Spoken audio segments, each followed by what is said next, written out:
Jadi Portugis ingin untuk mengikat episode ini dan mereka berusaha untuk mencari jalan ke dunia baru dan mereka berusaha untuk mencari jalan ke dunia baru dan mereka tidak langsung menemukan dunia baru pada waktu itu. Kita bisa memprediksi kemungkinan penjajahan model apa yang mungkin akan terjadi karena ada perbedaan cara penjajahan dari Portugis, Spanyol tentu saja, Belanda dan juga Inggris. Dan kita seringkali melihat kolonialisme itu di Jawa. Padahal Inggris bercokol lama di Bengkulu. Jadi kita merangkum 500 tahun dalam waktu beberapa jam ke depan.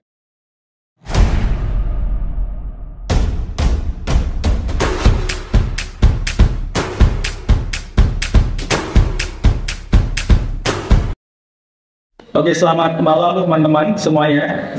Terima kasih sudah hadir di Cafe Pustaka. Saya Nino, saya pengajar di Departemen Sosiologi Universitas Jaya, juga saat ini juga menjadi Direktur Eksekutif Perkumpulan Indonesia. Hari ini kita akan diskusi setelah lama sekali tidak ada offline diskusi. Jadi ada beberapa kali ini diskusi kebanyakan online dan ini tes pertama offline dan juga setelah lebaran, jadi setelah libur lebaran. Jadi banyak mahasiswa juga banyak yang belum pulang balik dari kampung halaman mereka. Tapi ya kita lanjut aja, kita diskusi. Topik kita pada malam hari ini itu adalah topik yang mungkin baru saya nggak tahu di tempat di Indonesia, topik yang baru tentang kolonisasi dan dekolonisasi sumber daya alam di Indonesia secara khususnya. Ada nanti tentang rempah dan kemudian batu mulia dan yang terakhir tentang migas atau minyak. Jadi ada 3 komoditas yang kita terlalu ambisius ini sebenarnya, merangkum separuh milenial, jadi 500 tahun. Jadi dari Portugis itu Portugis itu berarti era berapa mas? Abad 16, kemudian batu mulia sekitar 17, 18, kemudian Nabi minyak 19 sampai abad 20. Jadi kita merangkum 500 tahun dalam waktu beberapa jam ke depan. Ini sesuatu yang ambisius, tapi ya nggak maksa. Kita coba saja tentang bagaimana proses kolonisasi sumber daya alam dan kemudian bagaimana proses dekolonisasinya seperti apa.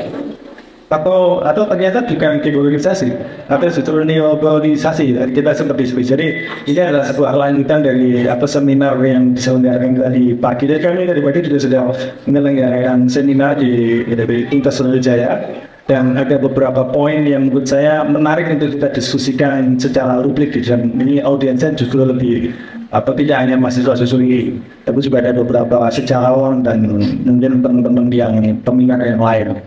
Nah, mungkin kita formatnya santai aja, talk show gitu. Jadi saya akan istilahnya melempar beberapa pertanyaan untuk pemicu. Jadi nggak perlu pakai PowerPoint, cukup poin-poin saja yang penting. Karena kita tadi sudah dengan PowerPoint-nya tadi sudah. Jadi saya akan membuat satu putaran mungkin yang saya bayangkan pertama adalah melanjutkan diskusi yang tadi siang atau tadi pagi. Kita adalah tentang pattern, tentang pola, pola kolonisasi dan dekolonisasi. Tentu saja dekolonisasinya menjadi sangat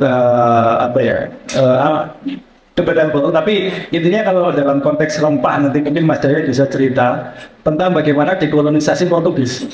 Jadi Portugis melepas atau melepaskan penjajahannya terhadap bagaimana rempah itu dieksploitasi dari Nusantara. Juga kemudian ketika Claire juga berbicara tentang zaman POC untuk batu mulia, dan kemudian Abdi nanti tentang minyak gitu, dekolonisasi. Jadi bagaimana kemudian dekolonisasinya bukan hanya pada sekedar ya kita nanti di sini bagaimana potensi benar. Mungkin untuk yang pertama saya ingin dengar dari yang paling dahulu ya, tapi yang paling tua.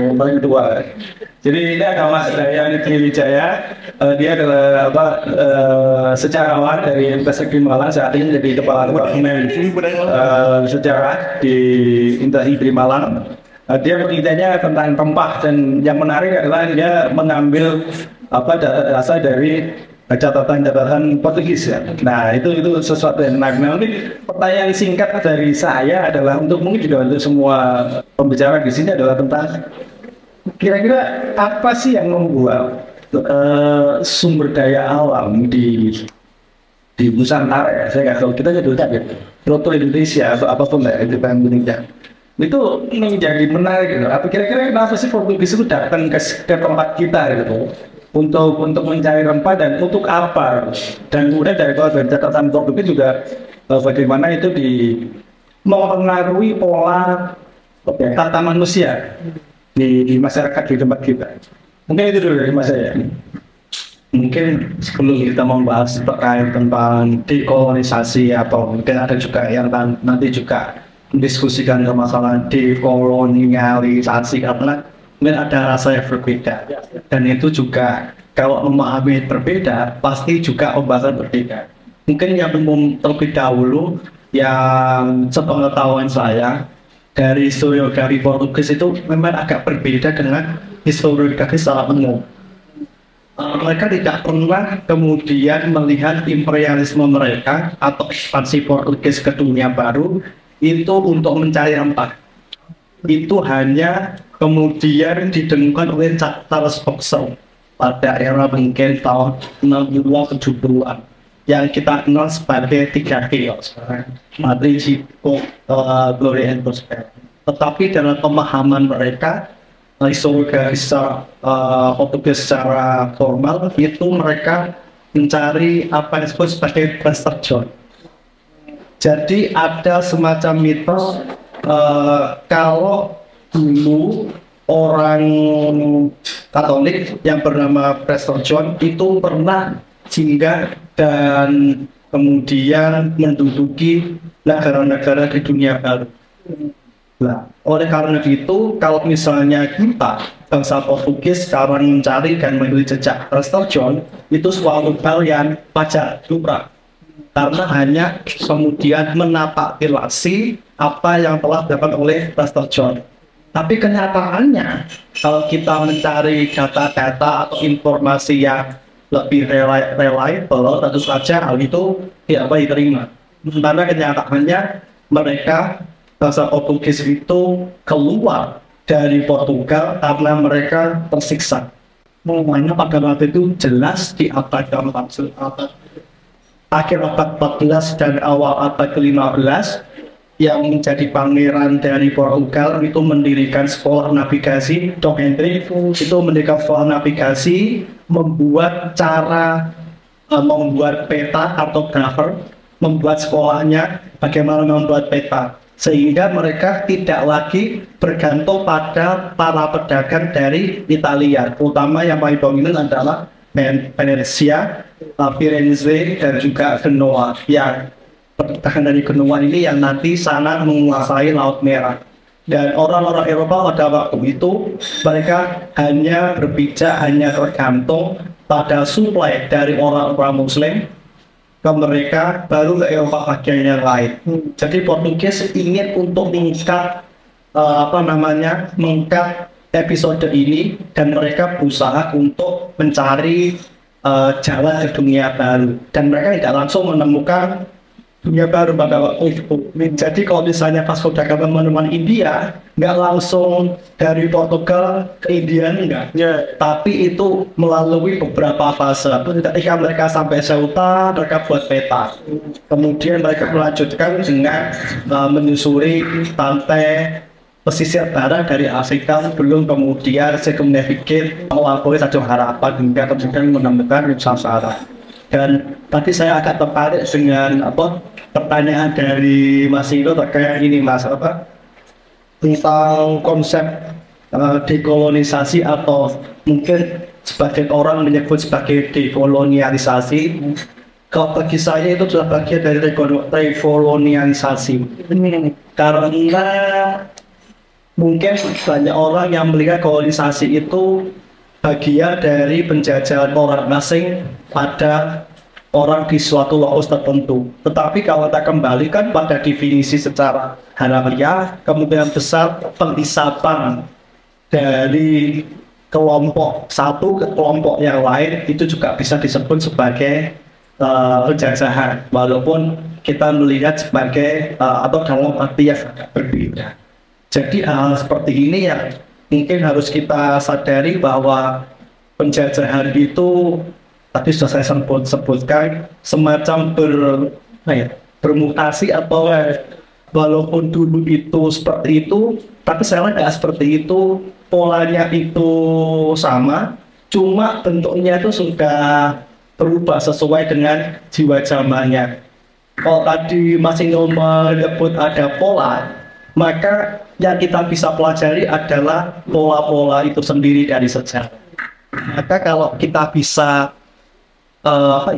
mengambil pola-pola itu, kita bisa memprediksi kemungkinan penjajahan model apa yang mungkin akan terjadi di Indonesia itu sendiri.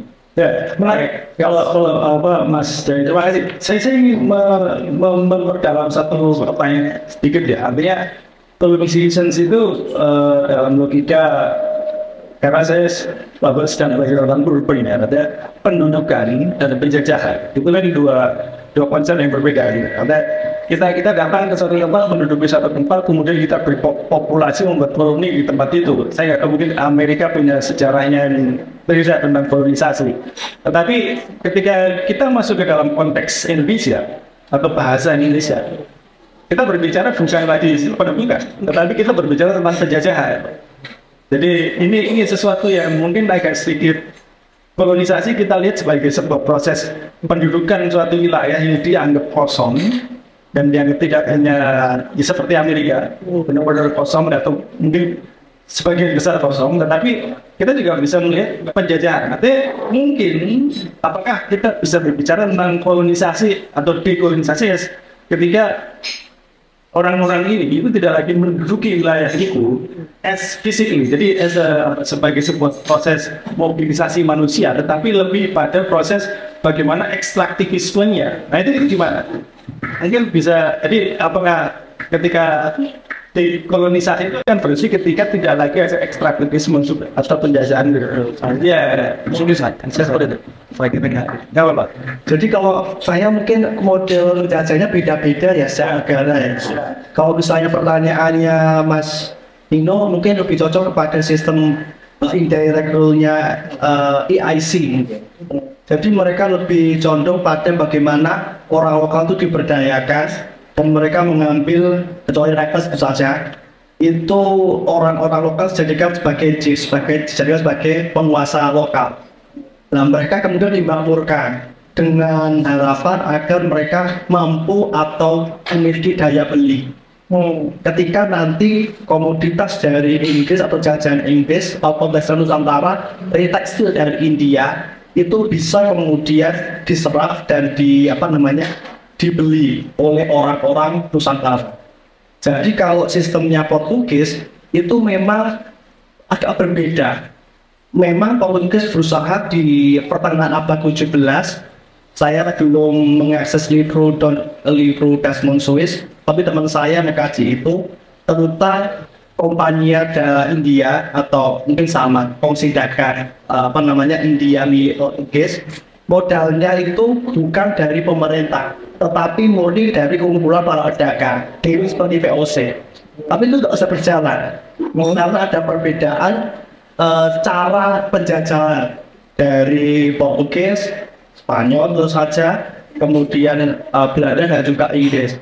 Sistem yang kemudian mungkin Mas Nino tadi pertanyakan, cocoknya kalau pilihan saya itu kalau kita mengkaji kasusnya itu kolonialisme Inggris di Nusantara. Dan kita seringkali melihat kolonialisme itu di Jawa. Padahal Inggris bercokol lama di Bengkulu sejak 1685 sampai 1824 yang ditukar dengan Singapura. Masih apa yang kemudian mendorong mereka juga masuk dalam perdagangan ini?